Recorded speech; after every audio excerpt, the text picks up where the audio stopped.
What's up YouTube, it's Sean here and I am back today to give you a review of the Kith Marvel Asics GT-2160 in this Venom colorway. This is the fifth and final pair in my Kith Marvel Asics review series. So this is part of the Kith Marvel Villains pack, which consisted of 5 pairs of sneakers and a bunch of apparel and accessories, just like this Venom tee that I'm wearing right now. So this whole pack released back in August, and this Venom pair was actually part of a 2-shoe pack called the Battle Spectra Pack, releasing alongside a Spider-Man colorway in that same GT-2160 silhouette. So this 2-shoe pack released for a price of $350 US or $475 here in Canada. And I already posted my review on the Spider-Man pair on my channel. So if you want to see the full unboxing and the comic that I got, which hint was the general release or common cover, tune into that Spider-Man video, which I'll link down below. So for this Venom colorway, this is inspired by one of the most popular Spider-Man villains of all time, Venom. And growing up in the 90s, and being a huge comic geek myself, I clearly remember how popular Venom was back in that decade. And to see him get his own series of movies is a testament to how popular he remains to this day. And as far as the GT-2160 goes, even though these were originally released as a performance running shoe, nowadays in the 2024 sneaker scene, this shoe is pretty much worn as a lifestyle or casual use shoe. So jumping right into the details of this sneaker, on the toe box, this is covered in this gradient style mesh. So it transitions from a dark navy blue on the toe box, and you'll see how it lightens up towards the middle. Right above this towards the eyelets, we have this white colored synthetic overlay with this Asics branding in the middle. Surrounding the front toe cap, we have a synthetic leather in black with white colored detailing, and then on the sides of the toe box, we have more synthetic overlays, which has a bit of a carbon fiber pattern to it on top. Covering the eyelets, we have a mix of synthetic leather and more of that carbon fiber printed material.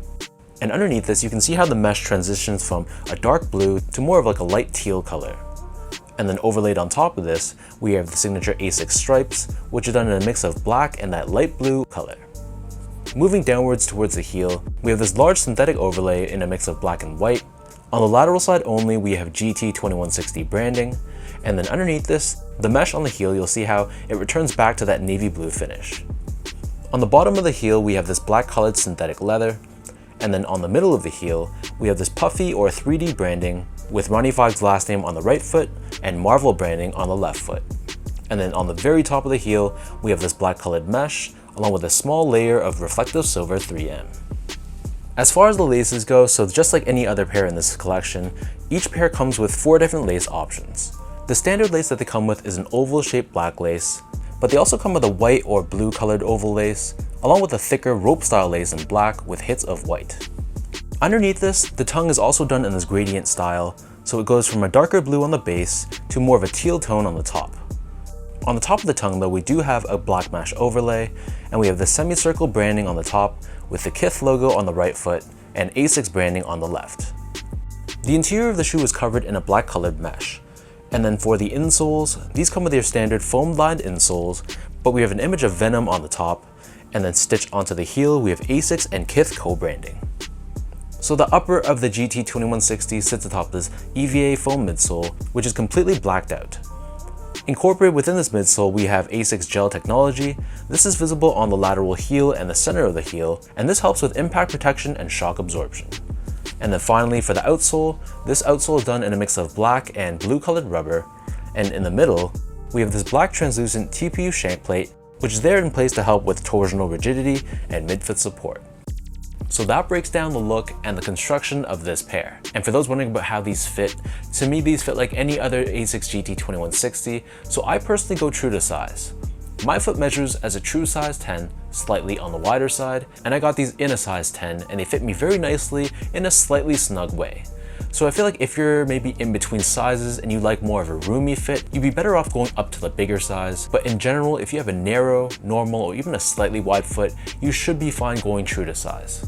Moving on to the comfort, so the GT-2160, it's a comfortable sneaker, but keep in mind the cushioning underfoot feels a little bit more on the firm side. It's not going to be a very soft, pillowy feel underfoot.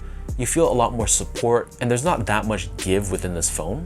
But that's fine. I actually think it's gonna be very comfortable if I'm gonna be standing around for hours on end, or if I just feel like I need more support underfoot without feeling like I'm sinking into the cushioning of the shoe. The GT-2160 is gonna be a very solid option. Finally, in terms of the quality and craftsmanship, So first off, material quality was very standard, so it's all just synthetic materials. There isn't any genuine leathers on this shoe. There is synthetic leathers which kind of look real, but other than that we just have a bunch of meshes and TPU layers. That's fine though, that's kind of expected given most Asics running shoes from that 2010s era are built in a similar way. And from a build and craftsmanship standpoint, for the most part it was really solid. There were some very minor issues with some glue stains around the midsole, but in terms of the panels they were consistently cut and placed. The stitch job was good as well, so really I had no major complaints about this pair at all.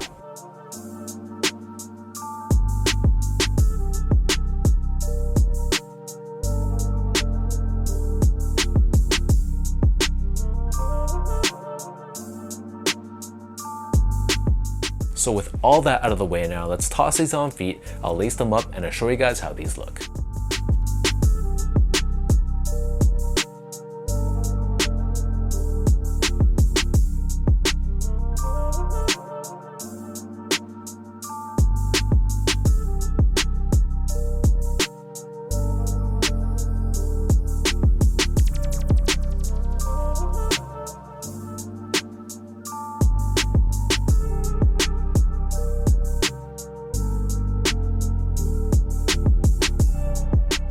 All in all, I think this is a great complement to the Spider-Man colorway in the same pack. We have the bright, bold colors of the Spider-Man colorway, offset by these moody, dark colors of the Venom pair. Personally speaking though, I'm not the biggest fan of like mostly black colored sneakers, so just because of that fact, I prefer the Spider-Man pair, the Green Goblin, the Silver Surfer over this. But for what it is, I think they did a solid job translating the look of Venom onto this pair. And being it's mostly a black-based sneaker, it makes it pretty wearable at the end of the day.